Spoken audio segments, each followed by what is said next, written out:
You wouldn't argue with me if I said that writing is frustrating. Writing feels hopeless sometimes.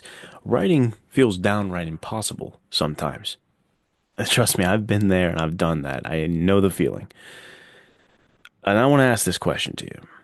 In 2024, did you promise yourself this was the year you were going to write your novel? If you did you do it? Because if so, man, I'm super proud of you and you should be proud of yourself. You got to pat yourself on the back.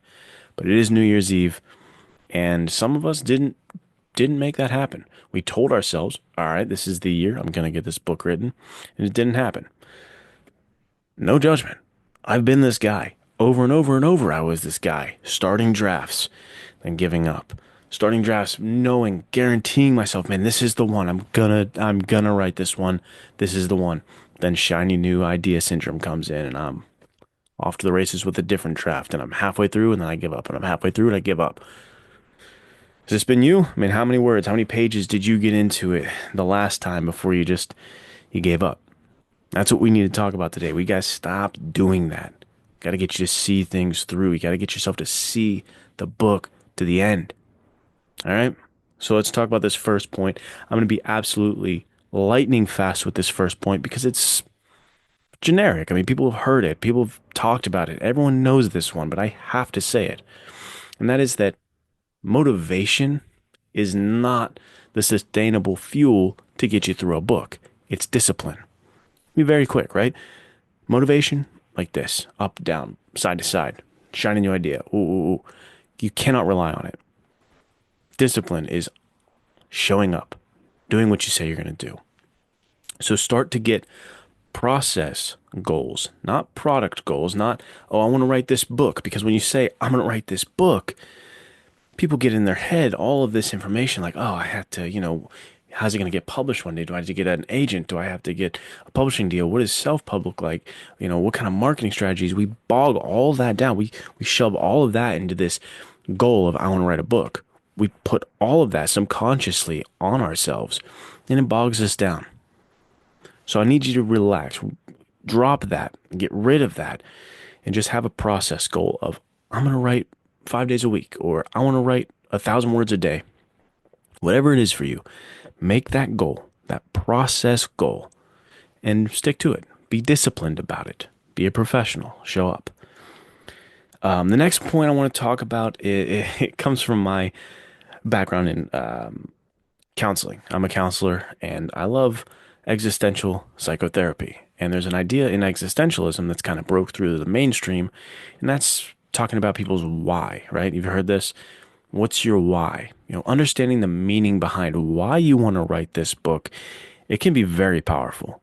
So if you're feeling like, you know, that lack of motivation, that lack of ability to get disciplined, then you might want to ask yourself and reevaluate, one, why do I want to write in the first place? Why do I want to be a writer? Why is this important to me? Why would it be a travesty to have my stories stuck in my grave with me? Why do I have to get them out? And secondly, ask yourself, why this story? Why do I have to write this novel? Why is this idea so important to me? What am I trying to get at here? This will be helpful in twofold. One, it'll get you more motivated, right? More disciplined because you will be all, in touch with what is so important, right? If you say I'm going to work out to get a six pack, that's one thing. Cool. But if you work out because you want to, live to see your daughter walk down the aisle, that's a stronger motivator. So you're going to get in touch with something deeper to drive you. But also, you're going to really get some information that's some nice meat and potatoes for the story itself. You'll get some more meaning in the story itself, kind of layered, because you'll have a better understanding of what you're trying to say and what you're trying to get at. So that's the next one. The next one comes from my background in boxing, and that is embrace the challenge. Know that it is a part of it to have these moments of doubt, to fall off the wagon, to give up on drafts. Like all of these feelings, all of this headache and hassle and frustration, it is a part of being a writer. But you have to just accept that, take the hits, and know that that's just improving you. All right? It's just sparring. It's just everything is sharpening your skills. If it were easy, everyone would do it. Everyone would have a book, but so many individuals say they want to write a book and they never, ever do. So the fact that you're wrestling with this, the fact that you keep showing up, the fact that you're watching this, it shows that you are not like everybody else, that you're not willing to give in, man, that you want to be different, that you want to get these stories out there.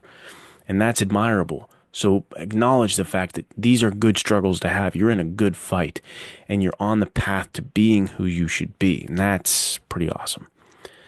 And the last one is surround yourself with the right energy, the right people, right? The content you consume, it matters, right?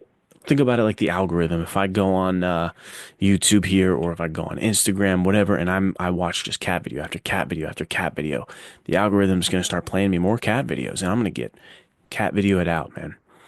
Same thing goes with our kind of patterns of thought and the people and the content we're consuming, right? If it's negativity, negativity, negativity, you're feeding that beast negativity, it's going to produce more negativity and it's this cycle. So you have to think about your brain like the algorithm itself. What do you want to feed that algorithm? What do you want more of?